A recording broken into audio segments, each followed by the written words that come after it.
ሰላም ጤና ይስጥልን በመላው ዓለም የምትገኙ የኢትዮጵያ ኦርቶዶክስ ተዋሕዶ ቤተክርስቲያን የመገናኛ ብዙሃን ተከታታዮች የዜና ቤተክርስቲያን ነው። ከዜናዎቹ ጋር አብሬያችሁ የምቆየው ሰናይት ባንተ ነኝ።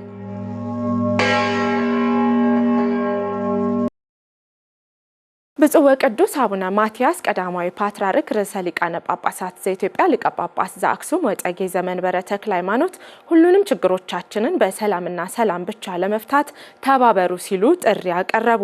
ቅዱስነታቸው ዓመታዊ የርክበ ካህናት የቅዱስ ሲኖዶስ ምልአተ ጉባኤ ላይ ባስተላለፉት አባታዊ መልእክት ነው ይህንን ጥሪ ያቀረቡት። ያረካል አድማሱ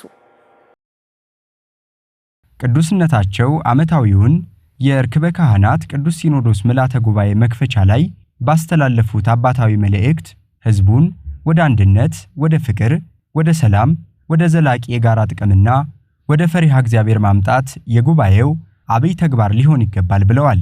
ቅዱስ አባታችን አክለውም ሀገርን በኃላፊነት ለሚያገለግሉና አማራጭ ሐሳብ አለን ብለው ለሚንቀሳቀሱ ልሂቃን ወገኖች የህዝቡን ፍላጎትና የልብ ትርታ እንዲያደምጡም አባታዊ መልእክት አስተላልፈዋል።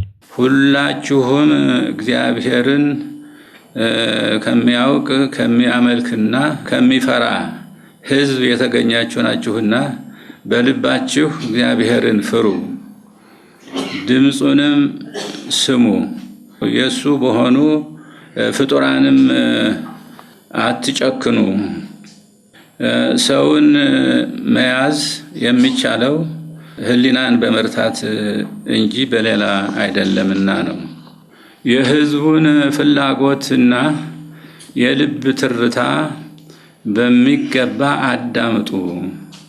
ህዝቡ የሚፈልገው በአንድነትና በእኩልነት መኖር፣ በሰላም ወጥቶ መግባት፣ ፍትህና ርትዕን ማስፈን፣ ለኑሮው የሚበቃው ምጣኔ ሀብትን ማግኘት፣ የእምነት ነፃነትና እኩልነት መረጋገጥ እና የመሳሰሉት ናቸው። ህዝቡ እነዚህ ከተሟሉለት ተደመጠ ማለት ነው። ከተደመጠ ደግሞ እሱም በበኩሉ ያደምጣል ይከተላልም። ቅዱስነታቸው በዚሁ የርክበ ካህናት ቅዱስ ሲኖዶስ ምልአተ ጉባኤ ላይ ሁሉም ወገኖቻችን ሁሉንም ችግሮቻችንን በሰላምና በሰላም ብቻ ለመፍታት ተባበሩ ሲሉም ጥሪ አቀርበዋል። ለሁሉም ልጆቻችንና ወገኖቻችን የምናስተላልፈው ወቅታዊ ጥሪ ሁሉንም ችግሮቻችን በሰላምና በሰላም ብቻ ለመፍታት ተባበሩ የሚል ነው። ከዚህ ውጪ የሚደረገው አማራጭ ሁሉ ለዘላቂ ሰላማችን አይበጅም እንላለን። የምስካየ ኅዙናን መድኃኔዓለም የ76ኛ ዓመት ቅዳሴ ቤትና በጀግኖች አባቶቻችን የተገኘው 85ኛው ዓመት የኢትዮጵያ የድል በዓል በታሪካዊው ምስካየ ኅዙናን መድኃኔዓለም ገዳም በርካታ ብፁዓን አበው ሊቃነ ጳጳሳትና ህዝበ ክርስቲያን በተገኙበት ተከብሯል። በክብረ በዓሉ ላይ መልእክት ያስተላለፉት ብፁዕ አቡነ ሳዊሮስ የመንበረ ፓትርያርክ ጠቅላይ ቤተ ክህነት ጽሕፈት ቤት ዋና ስራ አስኪያጅ፣ የደቡብ ምዕራብ ሸዋና የሸገር አህጉረ ስብከት ሊቀ ጳጳስ አባቶቻችን ጠብቀው ያቆዩልንን ባህልና ታሪክ ጠብቀን ለሚመጣው ትውልድ ማስተላለፍ ይገባናል ብለዋል። መምህር አቤል አሰፋ ፋሽስት ኢጣሊያ አባቶቻችን በአድዋ ላይ ድል አድርገው ሲመልሱት ቂምና በቀል ይዞ ዳግም በ1928 ዓመተ ምህረት ሀገራችንን ወረረ። ጀግኖች አባቶቻችንም የጥንት አባቶቻችን ከባህር ማዶ ተሻግሮ የመጣ የሚታይ ጠላትን በኃይለ እግዚአብሔር ድል አድርገው የኢትዮጵያን ዳር ድንበር በማስከበር ባህልና ቋንቋችንን እንዲሁም ሃይማኖታችን ሳይበረዝ ለተተኪው ትውልድ እንዲደርስ አድርገዋል። የምስካየ ኅዙናን መድኃኔዓለም ገዳም 76ኛ ዓመት የቅዳሴ ቤት ክብረ በዓልና በጀግኖች አባቶቻችን የተገኘው 85ኛው የኢትዮጵያ የድል በዓል በጥንታዊው ምስካየ ኅዙናን መድኃኔዓለም ገዳም ብፁዕ አቡነ ሳዊሮስ የኢትዮጵያ ኦርቶዶክስ ተዋሕዶ ቤተክርስቲያን መንበረ ፓትርያርክ ጠቅላይ ቤተ ክህነት ዋና ስራ አስኪያጅ፣ የደቡብ ምዕራብ ሸዋና የሸገር ከተማ አህጉረ ስብከት ሊቀ ጳጳስ፣ የገዳሙ የበላይ ጠባቂ ብፁዕ አቡነ ዲዮስቆሮስ የቅዱስ ሲኖዶስ ዋና ጸሐፊ፣ የራያ ሀገረ ስብከት ሊቀ ጳጳስ፣ ብፁዓን አበው ሊቃነ ጳጳሳት፣ ክቡር ንቡረ እድ ኤልያስ አብርሃ የመንበረ ፓትርያርክ ጠቅላይ ቤተ ክህነት የመንፈሳዊ ዘርፍ ምክትል ዋና ሥራ አስኪያጅ፣ ረዳት ፕሮፌሰር ግርማ ባቱ በመንበረ ፓትርያርክ ጠቅላይ ቤተ ክህነት የማኅበራዊና ኢኮኖሚያዊ ዘርፍ ምክትል ዋና ሥራ አስኪያጅ፣ መልአከ ምሕረት አባ ገብረ መድኅን ንጉሴ የአዲስ አበባ ሀገረ ስብከት ዋና ሥራ አስኪያጅ፣ መጋቤ ሕሩያን ቆሞስ አባ ኤልያስ በልሁ የገዳሙ አስተዳዳሪ፣ የመንበረ ፓትርያርክና የአዲስ አበባ ሀገረ ስብከት የሥራ ኃላፊዎች፣ በርካታ ምዕመናን ካህናትና ሊቃውንት በተገኙበት በድምቀት ተከብሯል። የገዳሙ የበላይ ኃላፊ ሊቀ ጳጳስ ብፁዕ አቡነ ሳዊሮስ የገዳሙን ጥንታዊነት፣ የታቦቱን የድል በዓል የሚዘክር ንግግር አድርገዋል። በዛሬው ዕለት የምናከብረው በዓል ሁለት መልክ ያለው ድርብ በዓል ነው።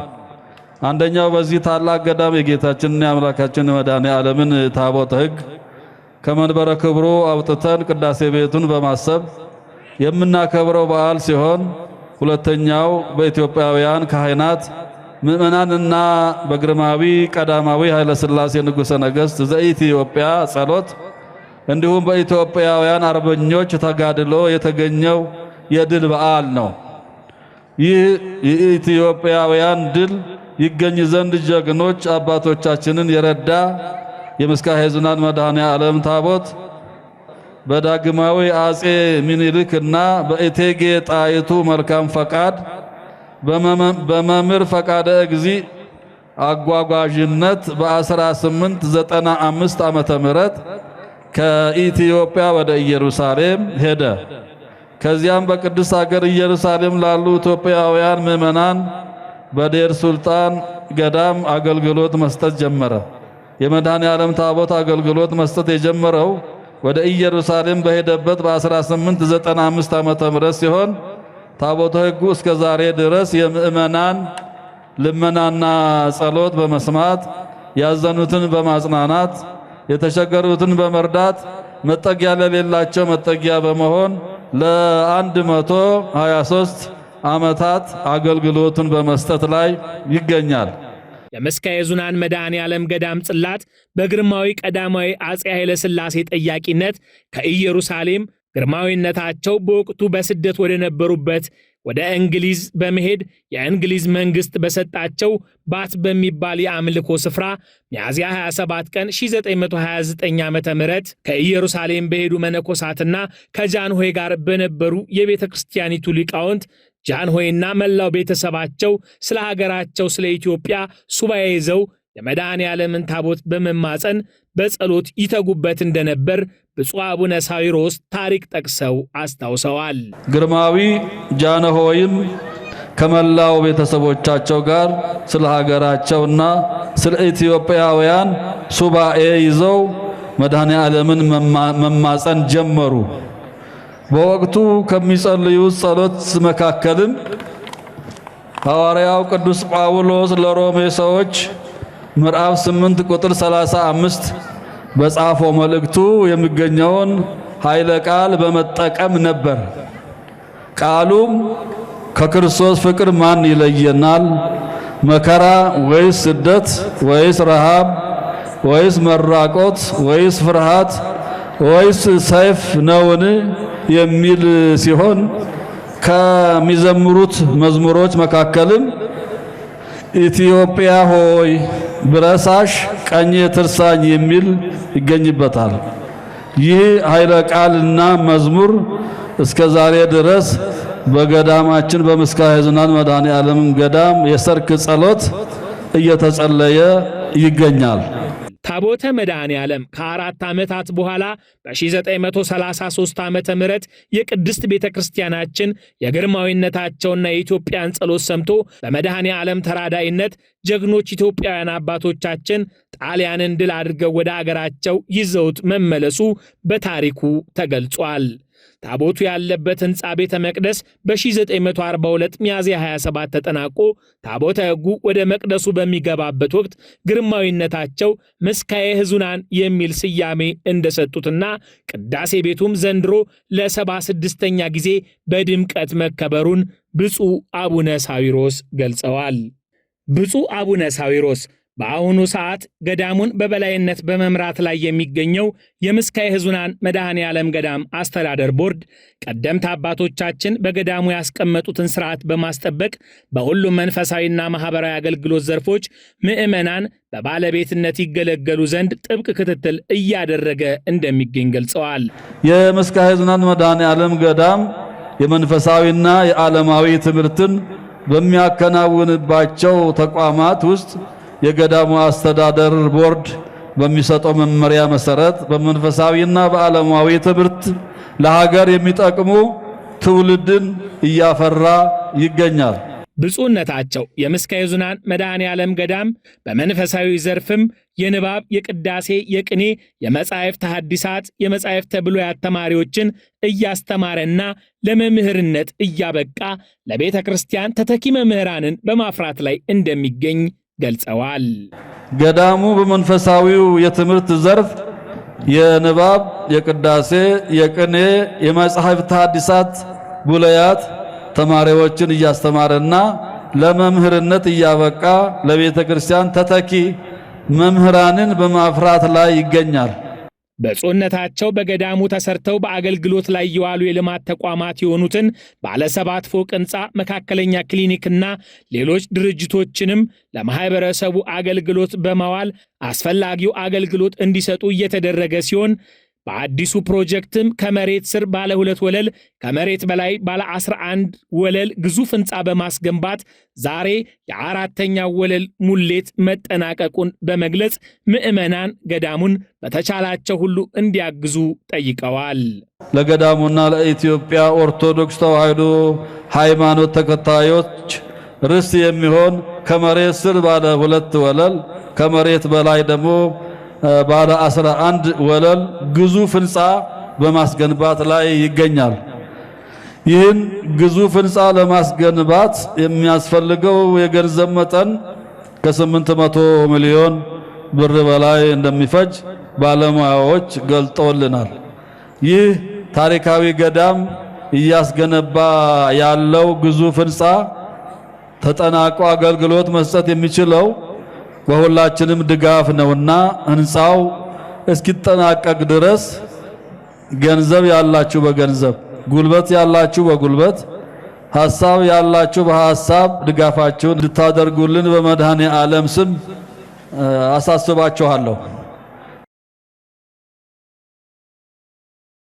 ለሀገራችን ጥበብን የሚሰጣት እግዚአብሔር መሆኑን ብፁዕ አቡነ ኤልያስ የስዊድን የስካንዲኔቪያና የግሪክ አህጉረ ስብከት ሊቀ ጳጳስ ገለጹ። ብፁዕነታቸው ይህን ያሉት ሚያዝያ 27 2018 ዓ.ም በምስካየ ኅዙናን መድኃኔ ዓለም ገዳም በሰጡት ትምህርተ ወንጌል ነው። መጋቤ ምስጢር ሳህሉ አድማሱ ብፁዕ አቡነ ኤልያስ በኢትዮጵያ ኦርቶዶክስ ተዋሕዶ ቤተ ክርስቲያን የስዊድን የኖርዲክና የግሪክ አህጉረ ስብከት ሊቀ ጳጳስ ባሳለፍነው መጋቢት 27 ቀን 2018 ዓመተ ምህረት በምስካየ ኅዙናን መድኃኔ ዓለም ገዳም በተከበረው የመድኃኔ ዓለም በዓለ ንግሥ ላይ በመገኘት ባስተላለፉት አባታዊ ትምህርት እግዚአብሔር ይዋጋልሃልና አትፍራ ተብሎ በቅዱስ መጽሐፍ የተመዘገበውን ቃለ እግዚአብሔር መነሻ በማድረግ አባታዊ ትምህርት ሰጥተዋል። እግዚአብሔር ይዋጋልሃልና አትፍራ።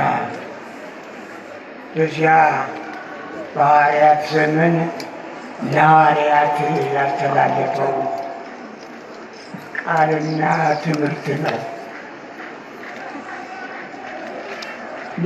ለኢትዮጵያችን ሀገራችን የሚዋጋላት ኃይሏ ጥበቧም ምክሯም ሁሉም እግዚአብሔር ስለሆነ የማይታሰብ የማይሞከረውን አባቶቻችንና እናቶቻችን ሲሰሩት ስናይ የሚዋጉት እነሱ ብቻ ሳይሆኑ ከእነሱ ጋር ያለው እግዚአብሔር እንደሆነ ተርጓሚም ተመራማሪም አያስፈልግም። ጌታችን መድኃኒታችን ኢየሱስ ክርስቶስ ለሰው ልጅ ሁሉ ነፃነትን ያጎናጸፈ መሆኑን ብፁዕነታቸው ጨምረው ገልጸዋል። የሰው ልጅ ነፃነቱን ያጎናጸፈው አምላክ መድኃኔ ዓለም ኢየሱስ ክርስቶስ ነው። አንጋፋው አባታችን ብፁዕ አቡነ ኤልያስ ጨምረው እንደገለጹት የኢትዮጵያ ሰላሟ እግዚአብሔር ነው ብለዋል። መድኃኔ ዓለም ኢየሱስ ክርስቶስ ሰላሟ ፈጣሪዋ ለሕዝቧም ለሀገሪቷም ለቤተ ክርስቲያናችንም ለዚህ ሕዝበ ክርስቲያን እሱ ብቻ መሪ እሱ ብቻ አስተማሪ ሆኖ የኖረ ነው። ጀግኖቹም የሚወለዱት የተወለዱት አባቶቻችን እናቶቻችን በጦር ሜዳ የተወለዱ ይመስሉ ነበር። ምንጊዜም እኛ ኢትዮጵያውያን በጣም ሁልጊዜ ከልባችን ሊጻፍ የሚገባው የእግዚአብሔርን ስም የጠራ እንደሚድን የእግዚአብሔርን ስም የጠራ ሁሉ ይድናል የሚለው ቃል በትክክል በዚች የተቀደሰችው ኢትዮጵያ ምድራችን ላይ ኢትዮጵያ ከክርስቶስ ልደት በፊት ጀምሮ በፈላስፎቹ ዘንድ ኢትዮጵያ ዛሬ በቅዳሴው ላይ ከክርስቶስ ልደት በፊት የነበረውን ነው። ኢትዮጵያ እጆቿን ወደ እግዚአብሔር ትዘረጋለች ብሎ ነቢዩ ዳዊት የተናገረው እሱ ወደዚህ ከመምጣቱ በፊት መድኃኔ ዓለም ኢየሱስ ክርስቶስ ወደዚህ እኛን ለማዳን ከመምጣቱ በፊት 1000 ዓመት በፊት ነው የተነገረው። በአቡነ ዜና ማርቆስ የተገደመው ጥንታዊው የምሁር ኢየሱስ ገዳም በኢትዮጵያ ታሪክ ትልቅ አስተዋጽኦ ያበረከተ ገዳም መሆኑ ተነገረ። ይህ መልእክት የተላለፈው የህንፃ ቤተክርስቲያኑ ቡራኬ በተፈጸመበት ዕለት ነው። እሌኒ ክፍሌ በታላቁ አባት በአቡነ ዜና ማርቆስ የተገደመው የምሁር ኢየሱስ ገዳም ሚያዝያ 24 ቀን በብፁዓን አበው ሊቃነ ጳጳሳት ጸሎተ ቡራኬ ታቦታቱ ከነበረበት ጥንታዊ ቤተክርስቲያን ወጥተው ወደ አዲሱ ህንፃ ቤተክርስቲያን መግባታቸው ይታወሳል። የአዲሱ ህንፃ ቤተክርስቲያን ቡራኬንም ተከትሎ በማግስቱ ሚያዝያ 25 ቀን በነበረው መርሃ ግብር የህንፃ ስራውን አስመልክቶ በገዳሙ አበምኔት በመምህር አባ ዘኢየሱስ ቀርበዋል። ዙሪያው 12 ከዋክብት አሉ። 12ቱ ከዋክብት ደግሞ እንድታውቁ ምዕመናንን ማለት ነው። 12ቱ ከዋክብት ደግሞ ዮሐንስ በራእዩ ያያት እመቤታችን ቅድስት ድንግል ማርያም 12 ከዋክብትን በራሶቿ ላይ ዘውድ ደፍታ አየኋት ብሎ የተናገረላት ወላዲተ አምላክ ድንግል ማርያም ናት። ራሱን አስችለን በመጽሔት እናወጣዋለን። ለጽዕሎቹ ብቻ ትርጉም የሚያስፈልጋቸው ስለሆኑ እናወጣለን። የእግዚአብሔር ስም የተመሰገነ ይሁን። በሪፖርቱ መነሻም የምሁር ኢየሱስ ገዳም አንጋፋ መሆኑ የተጠቀሰ ሲሆን ምስረታውም ከ840 ዓመተ ምህረት በፊት በ13ኛው ክፍለ ዘመን እንደተገደመና የገዳሙ መስራች ጻድቁ አቡነ ዜና ማርቆስ 3 ጊዜ ሐዋርያዊ ጉዞአቸውን ወደ ገዳሙ ማድረጋቸውም ነው የተገለጸው።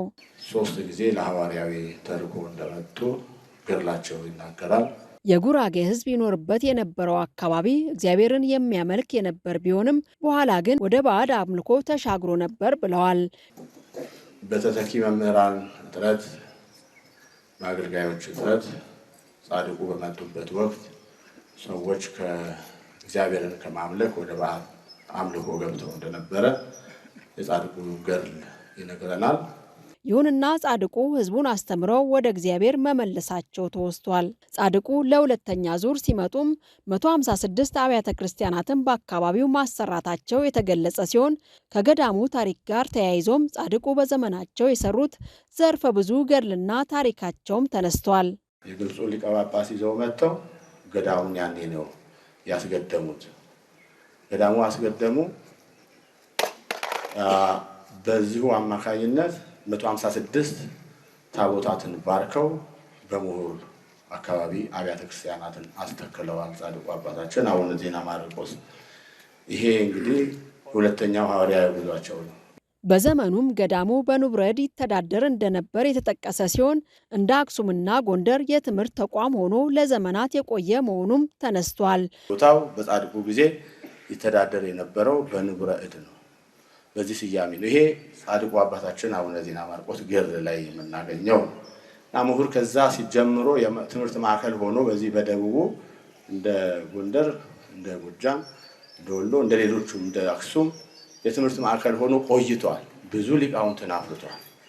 የፓትርያርካችን የጻድቁ የቅዱስ ፓትርያርካችን የአቡነ ተክለ ሃይማኖት የቆብ አባት፣ የአቡነ ቴዎፍሎስ የመጽሐፍ መምህር የነበሩት እዚሁ ገዳም ላይ የነበሩ አባት ናቸው።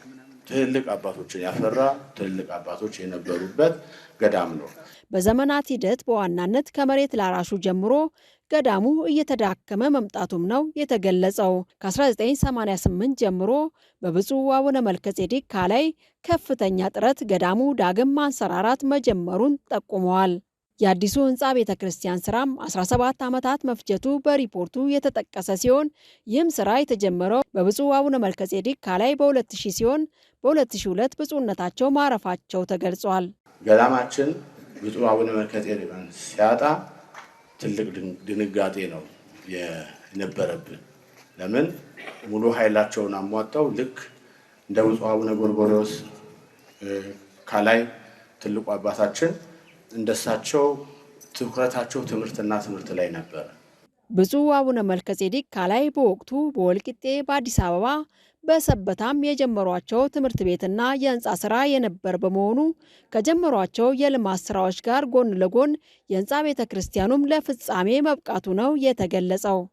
እንግዲህ በእነዚህ 17 ዓመታት ውስጥ ይህን ስንሰራ ነው የቆየነው። ጎን ለጎን ቤተክርስቲያኑን እያነጸን፣ ይሄም ደግሞ ከዝዋይ ከታላቁ አባት ከአቡነ ጎርጎርዮስ ያየነው ነው። በዛች ቤተክርስቲያን ውስጥ ዝዋይን የማያውቅ ሰው የለም። ስንት ሰው አፈሩ፣ ስንት ሰው ወለዱ። በዛ ዝዋይን ስናስብ ምሁር ማለት ነው እና በዛ ባየነው መሰረት ትምህርቱን ትኩረት አድርገን የአብነት ትምህርቱ ሳይታጎል እንደቀጠለ እንዲያውም ሰፍቶ በብፁዕነታቸው ጊዜ እስከ 40-45 ይደርሱ ነበር። በእጥፍ ደረጃ አለ።